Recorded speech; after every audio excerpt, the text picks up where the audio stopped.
Well, ladies and gentlemen, we have another video showcasing just how much of lying is going on regarding Robyn Hood. Now, we have here the person who plays Robyn Loxley. Now, I forgot the name of the actress. I apologize. I'm sure they're going to say it in this video. But the point is, she, in this interview, it just completely lies about it. You know, they lie about the show. They're lying about the fact that it's super close to the source material. She even says, hey, we're actually making the same thing. It is Robyn Hood. It is the same story. And I'm looking at this like, how is this the same story exactly?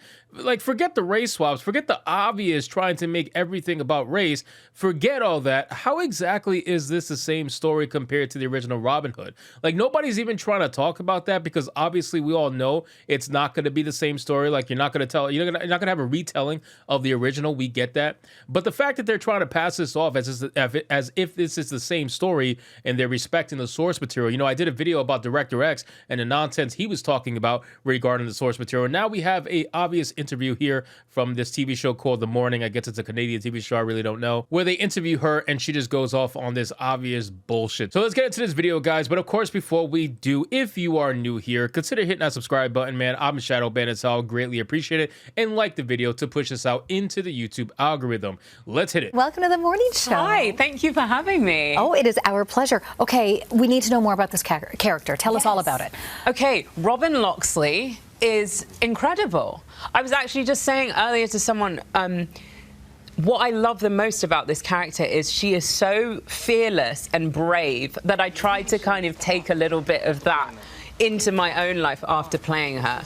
You know, someone who really fights for what they believe in. You know what's really annoying? What's really annoying for me is that every time it's a female protagonist, right?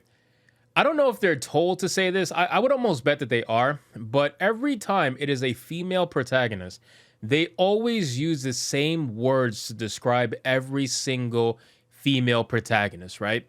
She's fearless. She's a leader. She's strong, right?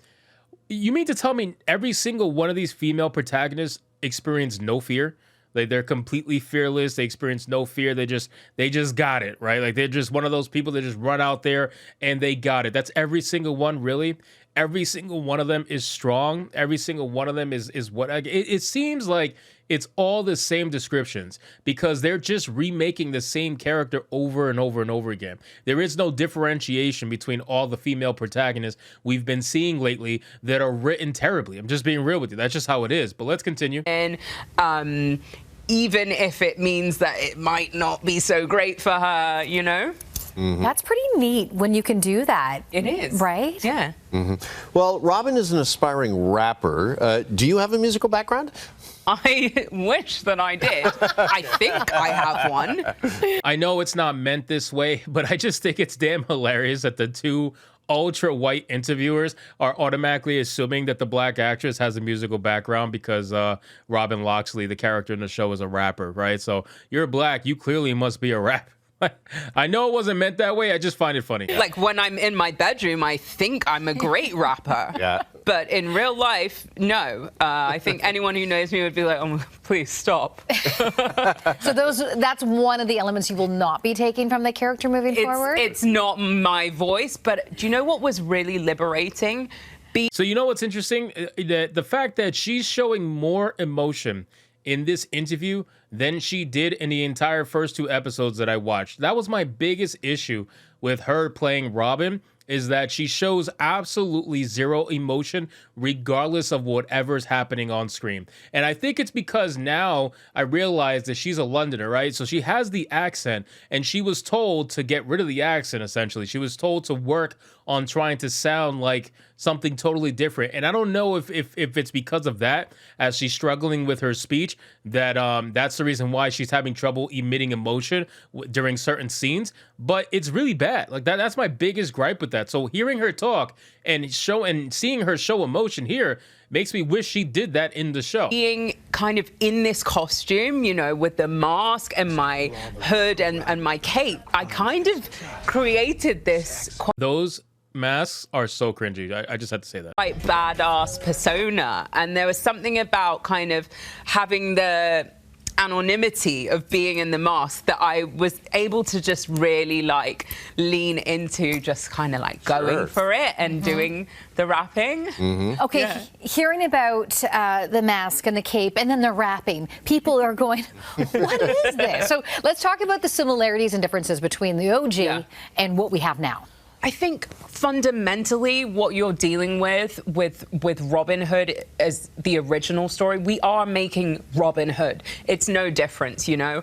I think nowadays where, you know, the villain is, you know, a billionaire gentrifier, and essentially, you know, from a moral stance, we're taking from those who have and we're giving it to those who do not have. Okay. I understand what she's trying to get at. She's trying to say fundamentally they are making the same exact story, right? That's what she's trying to say. But I disagree. I disagree completely. She is not making the same exact story because, quite frankly, it's not. It's just not the same story. There are so many different avenues in this particular Robin Hood that are not in the original Robin Hood, and it completely warps the story to a point where it's not even recognizable. Not only that, obviously the characters are totally different. They don't look anywhere near like the other ones. And again, if you want to talk about fundamentals, it doesn't mean exact, right? So she didn't say they're making the exact same story toe to toe. She said fundamentally they're making the same story, but either or, I don't agree with it. Whether fundamentally or not, or exactly, you're not making the same story. And then she's tried to talk from like a moral standpoint, taking from those who have and giving it to those who don't. In this particular TV show, there is a totally different meaning, okay? Completely different meaning behind that, and we won't even get into that, right? Because I go into it in other videos, but you guys know exactly what I mean. But let's continue. And that for me, you know, that's a timeless kind of theme. Sure, but was there any particular pressure working on a show that is based on such a classic tale? There was a lot of pressure, but I think for me, I kind of was honing in, looking at what I had to do for my character, which is a real transformation, particularly with my voice, and also like the physicality of, you know, being someone who does archery and boxing and MMA and self-defense and stunts and things like that, along with not sounding like a Londoner. That's a lot. Yeah. A lot going on. Yeah, that was the pressure for me. I was like, I leave the story worries to the writers. Like, yeah. You probably shouldn't have left the story worries to the writers because they clearly botched it. But yes, so as I mentioned earlier in the video, she completely had to change her voice and change her accent, and I'm starting to believe this is the reason why she has so much issues showing emotion in the acting, because as you can see, she clearly has no problem showing emotion. She seems to be a very happy person, which is great. I just wish that she showcased that in the show. It probably would have helped her a little bit because, my God, is it bad? It is really, really bad. Her ability to showcase emotion in certain scenes, it's terrible. Well, you mentioned the writers. Want to mention Canadian director, Director X. Yes.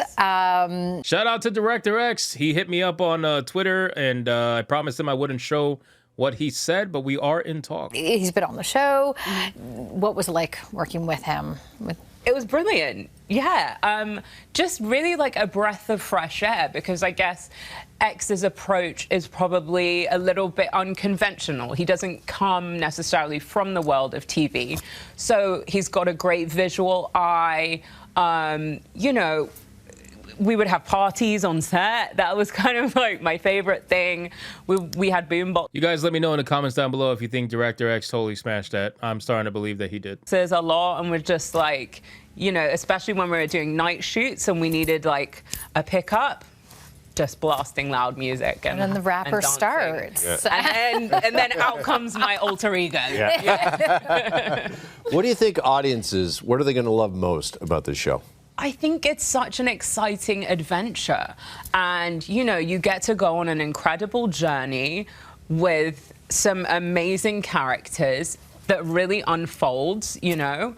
It gets more and more exciting. I think my favorite episode is like the penultimate.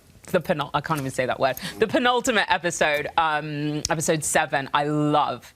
It's exhilarating. So of course she's gonna say that one of the final episodes is her favorite episodes because They do this, they say this because they want to make you as a viewer feel like you're going to miss out if you don't watch all the episodes till the one that she mentioned. So of course she's going to say episode 7 is her favorite one. They want you to watch every single episode all the way through to the end. It doesn't, it's not shocking at all. But again, I just don't agree with anything she's saying, unfortunately. She's talking about the characters being super exciting, fleshed out. The whole story is exciting. It's not. The entire first episode didn't grab you whatsoever. The second episode is boring as well. All of it is just racial, obvious like stereotypes and tropes. That's what this TV show is. This TV show is filled with nothing but racial stereotypes and tropes. Rating, it's thrilling, it's got heart, and I think, people love that. We love a little adventure action. Sure. Yeah, sure. All right, well, we can't wait. I'm so glad you stopped on by. And that's basically it, guys, for this video. So I wanted to bring you her answers to those certain questions because I know it's a lot of questions that people have,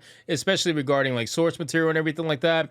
Obviously, I think she has a fundamental misunderstanding of what it means to be true to the source material of something. And I know she's just an actress, and I know she's just being told to say certain things, and that's fine. But ultimately, at the end of the day, this is furthest from the truth, and Robyn Hood, with the Y, is definitely nowhere near close to the source material of the original Robyn Hood. No matter how much they want to pretend like it isn't, and it never will be. So anyway, guys, thank you so much for watching this video. I hope you did enjoy it. If you did, consider leaving me a subscribe. I would greatly appreciate it. Don't forget to like the video, comment, let me know what you thought, and I'll see you guys on the next one. Hypnotic out.